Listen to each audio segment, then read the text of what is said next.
Aujourd'hui au programme, j'espère que vous êtes en forme. La principale question qui va nous animer tout ce week-end, où ira Paul Pogba pour la saison prochaine, voire au mercato hivernal? Il ne se sent plus bien du côté de Manchester United. Il l'a fait savoir par la voix de Mino Raiola, son agent. Où ira-t-il?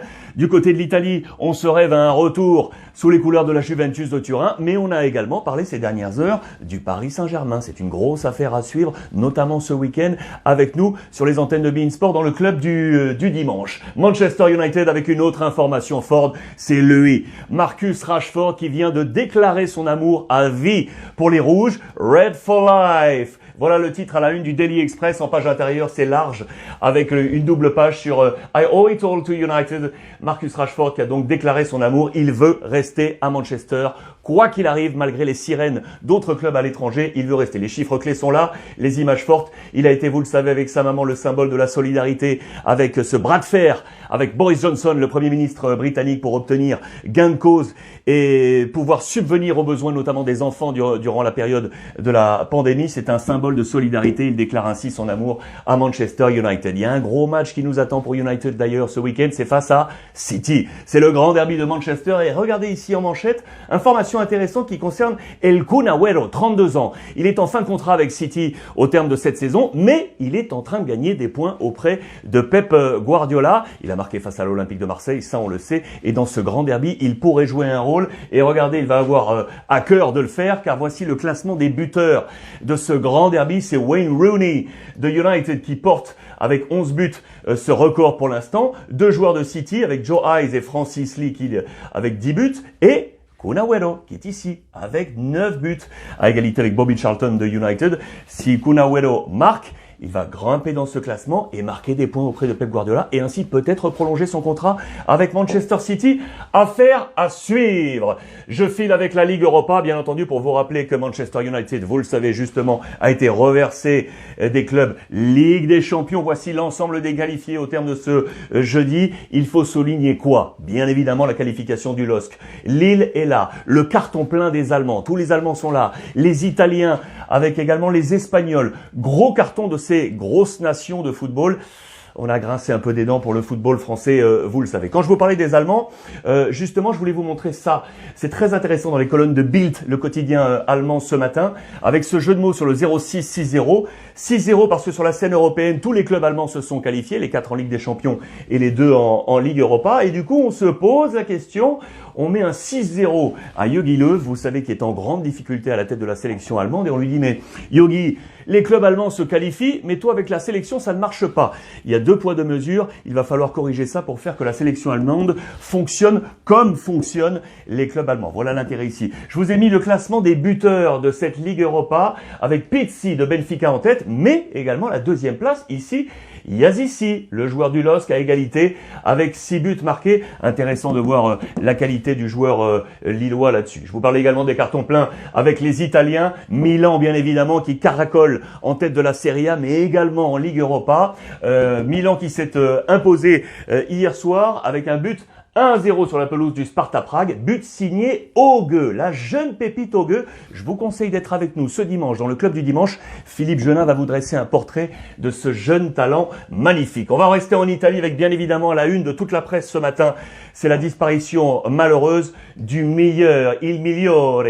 Pour toujours, per sempre, à la une de toute la presse, tutto Corriere, c'est Paolo Rossi qui s'est éteint, je vous l'ai annoncé hier, à l'âge de 64 ans, le Ballon d'Or 82, champion du monde, meilleur buteur et meilleur joueur de cette Coupe du Monde 82. Il s'est éteint à la une également de la Gazzetta dello Sport, regardez, avec en page intérieure notamment beaucoup de déclarations, notamment celle de Roberto Baggio pour qui il aura été un exemple, Paolo Rossi, exemple pour lui. Beaucoup de choses vraiment dans la Gazzetta et notamment le rapport qu'il avait avec la Juventus, avec laquelle il a tout gagné aux côtés notamment de Michel Platini. Paolo Rossi éteint il y a quelques heures hier à l'âge de 64 ans. On va rester en Italie avec les informations sur l'Inter. Je vous ai dit hier que 3 entraîneurs sur la scène européenne étaient menacés. Solskjaer avec Manchester, Koeman, on va en parler encore, et Antonio Conte de l'Inter. Voici les chiffres de Conte depuis l'arrivée de l'investisseur chinois Zhang. C'était en 2016. Les différentes saisons, il s'avère que à cette date, la saison actuelle est la pire depuis l'arrivée de Zhang, alors que les émoluments Le salaire de Conte est le plus haut. On est entre 11 et 12 millions d'euros. C'est l'entraîneur le mieux payé en Italie. Comme un symbole de cette débâcle de l'Inter, c'est Lautaro Martinez. Vous le savez, l'Inter éliminé de toutes les compétitions européennes. C'est le seul bémol à ce que je vous disais tout à l'heure sur le carton des formations italiennes. Gros bémol pour l'Inter. Toujours en Italie, avec l'Inter encore, pour vous dire que Nainggolan pourrait quitter le club, regardez, et rejoindre la formation de Cagliari où il était prêté la saison passée.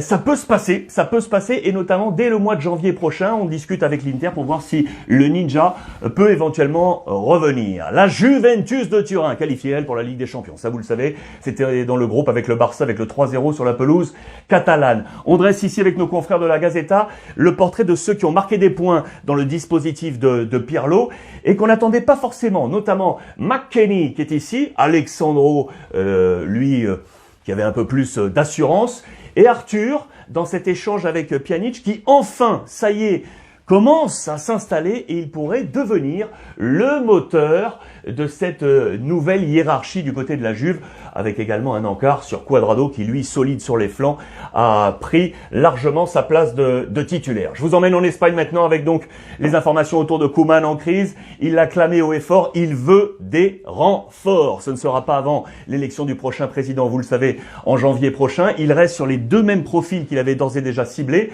à savoir le défenseur central Eric Garcia, c'est à la une du Mundo Deportivo et de Sport, et attention, son compatriote néerlandais Depay de l'Olympique Lyonnais, c'est un gros dossier depuis quelques mois, il le réactive actuellement. En page intérieure, je vous montre ça. Ça, c'est du côté de Sport, avec donc Eric Garcia qui se rapprocherait, le défenseur central espagnol de Manchester City. Là aussi, c'est un dossier qui court depuis de nombreuses semaines. Et dans Mundo Deportivo, de nouveau, Koeman insiste, Eric et Depay. Il voudrait également un milieu avec un gros volume de jeu. Il pense là aussi à son compatriote de Liverpool, Wijnaldum. C'est un profil dont on avait déjà parlé. Il aimerait également le rapatrier du côté de Barcelone.